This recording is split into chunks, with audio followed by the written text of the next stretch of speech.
আসসালামু আলাইকুম প্রিয় গাইস, কেমন আছেন? আশা করি ভালো আছেন। আমরা চলে আসলাম আবারও একটা নতুন আপুর কাছে। তো আমরা সরাসরি আপুর মুখ থেকে তার জীবন বৃত্তান্ত কিছু কথা শুনবো। আসসালামু আলাইকুম। ওয়ালাইকুম আসসালাম। আসসালামু আলাইকুম। ওয়ালাইকুম আসসালাম। আপু কেমন আছেন? ভালো। আপনি ভালো আছেন? জি আলহামদুলিল্লাহ ভালো আছি। আচ্ছা আপু, আপনার নামটা কি জানতে পারি? আমার নাম মিতু ভাইয়া। আপনার নাম মিতু। জি।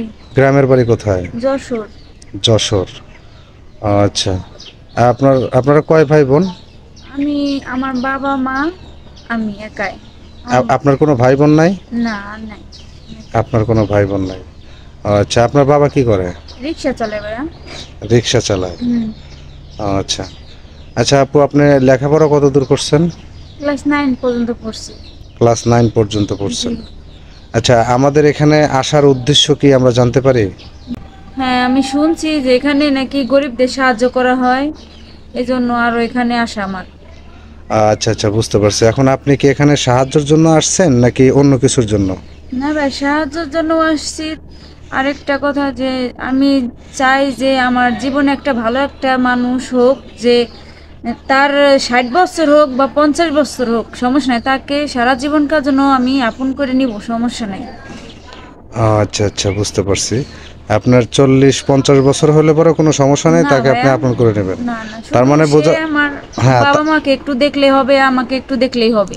তার মানে বোঝা গেল যে আপনি এখানে আসছেন একটা মনের মানুষ, একটা স্বামীর জন্য। জি জি। আচ্ছা, বুঝতে পারছি। এখন অনেকে আছে যে মানে স্ত্রী থাকা অবস্থায় অনেক গরিব মানুষকে দেখার জন্য দ্বিতীয় স্ত্রী হিসেবে আপনাকে নিতে চায়, সেক্ষেত্রে আপনি কি করবেন? ভাইয়া, সে যদি আমাকে দেখে, আমার মা বাবাকে দেখে, সে যদি 80 বছর হয়, তাও আমি যাব। আচ্ছা, অনেক তো অনেক অনেক লোক আছে আপনার আপনার দায়িত্ব নেবে কিন্তু আপনার মা বাবার দায়িত্ব নেবে না, তাহলে কি করবেন? তাও যাব, সমস্যা নেই। তো আপনার মা বাবার দায়িত্ব কে নেবে তখন? এখন মা বাপের দায়িত্ব কে নেবে? সেরকম যদি হয় যাব, আর সেরকম না হলেও তো যাইতে হবে। এখন জীবন তো আর এমনি যাবে না ভাইয়া, জীবন তো আছে আমার। আচ্ছা আচ্ছা, বুঝতে পারছি। আচ্ছা, মানে যে অনেকে আছে যে এরকম অনলাইনে আসে এসে এইরকম মানে যে প্রতিবেদন করে করে ছেলেদের কাছ থেকে টাকা খায়, তো আপনার কি সেই রকম কোনো ইচ্ছা আছে? না ভাইয়া, আমি কারো কাছ থেকে টাকা খাইতেছি না। আমি এরকম কোনো মেয়ে না যে মানুষের কাছ থেকে টাকা খাবো, এরকম কোনো ধারণাই নাই আমার যে একজনের কাছ থেকে টাকা খাবো। না সেটাই, এখন আপনিও যদি টাকা খান, আপনাকে হয়তো অন্য কেউ না ধরতে পারলে কিন্তু আমরা ঠিকই ধরতে পারবো। আমরা কিন্তু আপনাকে ছাড় দেবো না যদি কখনো শুনি যে আপনি কারোর কাছ থেকে টাকা খায় মানে তার সাথে সম্পর্ক নষ্ট করে ফেলছেন, তাহলে কিন্তু আপনাকে আমরা ছাড় দেবো না। আচ্ছা ভাই, ঠিক আছে, এরকম কখনোই হবে না। আচ্ছা ঠিক আছে, ধন্যবাদ। আচ্ছা, আপনার সাথে যে যোগাযোগ করবে, যে অনেকে যত ভিডিও দেখতেছে অনেকে আপনাকে পছন্দ করবে, করে যদি আপনার সাথে কেউ যোগাযোগ করতে চায়, সেক্ষেত্রে আপনার সাথে কিভাবে যোগাযোগ করবে? আপনার কি কোনো ফোন আছে? না ভাইয়া, আমার তো কোনো ফোন নাই। এই ফোন থেকে যদি যোগাযোগ করতে, সেটাতেই করতে হবে। আচ্ছা আমার তো আচ্ছা, কোনো বুঝতে ফোন পারছি নাই। ভাই। অনেকে তো বিশ্বাস করে না এই যুগে যারা মানে যে না গরিব, না, তাদেরও তো মানুষ ফোন গরিব থাকে। হিসেবে ফোন চালাবো কিভাবে? বাতি তো খাইতে পারি না, আর ফোন চালাবো কিভাবে? ও আচ্ছা আচ্ছা, সত্যি আপনার কাছে কোনো ফোন নাই?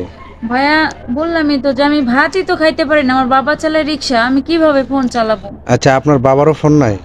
বাবারও ফোন নাই। আচ্ছা আচ্ছা, আসলে ভাই অনেক আমাদের ফ্যামিলি অনেক গরিব, অনেক। অনেক দুঃখজনক কথা যে একটা ফোন মানে সেরকম মানে অল্প দামের একটা ফোনও চালাতে পারে না, তাহলে কতটা অসহায় মেয়েটা। আসলে এই যে যেখান থেকে আমাদের ভিডিওটা দেখতেছেন, আশা করি বেশি বেশি শেয়ার করবেন, সবাইকে দেখার সুযোগ করে দিবেন। আর এই আপুটাকে হেল্প করার জন্য যদি কোনো হৃদয়বান ব্যক্তি থেকে থাকেন, তাহলে অবশ্যই আমাদের স্ক্রিনে দেওয়া নাম্বারটিতে যোগাযোগ করবেন।